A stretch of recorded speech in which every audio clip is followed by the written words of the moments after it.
सद्गुरू श्री ब्रह्मचैतन्य महाराज गोंदवलेकर यांचं प्रवचन 1 ऑगस्ट.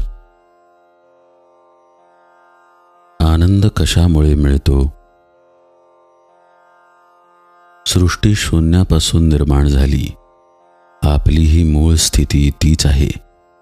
म्हणून आपण शून्याकडे जाण्याचा प्रयत्न करावा, म्हणजेच स्वानंदात स्वस्थ राहावे. पण ते आपल्या हातून होत नाही. कर्म करीतच राहावे असे वाटते.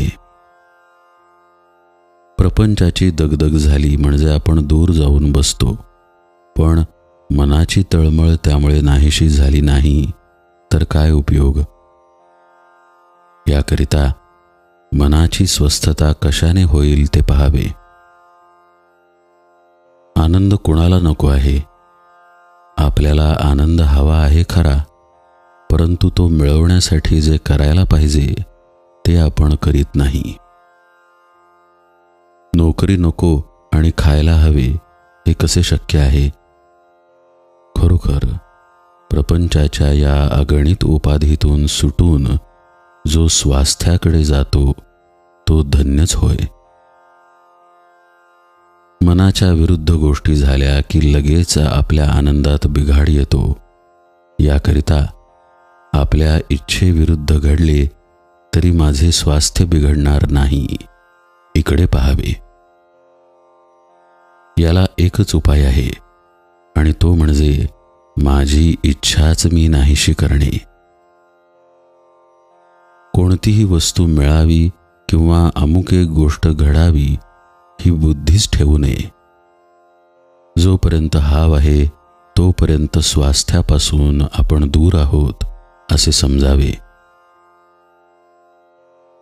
महत्वाकांक्षा खुशाल धरावी, पण त्यामुळे मनाला त्रास होऊ देऊ नये.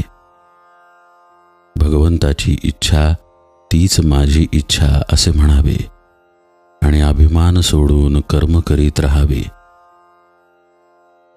प्रयत्न करून जे काही होते ते रामाच्या इच्छेने झाले म्हणावे. कर्तेपणाचा अभिमान सोडल्यानेच स्वास्थ्य लाभते. मागे घडलेल्या चांगल्या वाईट गोष्टी आठवत राहणे यामुळे आनंदात बिघाड येतो.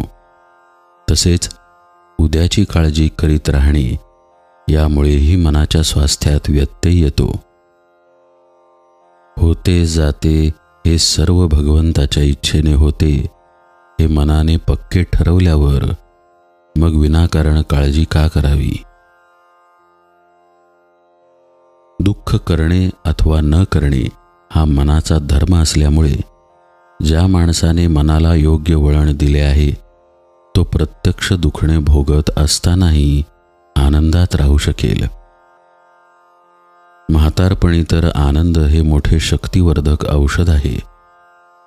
ज्याला नामाचे प्रेम आले त्याला शरीराच्या कोणत्याही अवस्थेत आनंदाचा लाभ होतो आणि ज्याला असा आनंदाचा लाभ झाला त्याच्यावर रामाने कृपा केली असे खचित समजावे.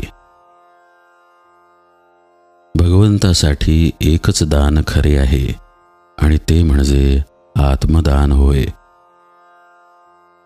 सतत भगवंताच्या नामात राहून देहाची विस्मृती होणे हा आत्मदानाचाच प्रकार आहे.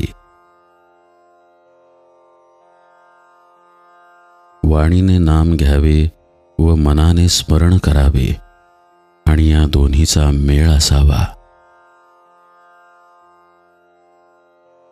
जानकी जीवन स्मरण जय जय राम.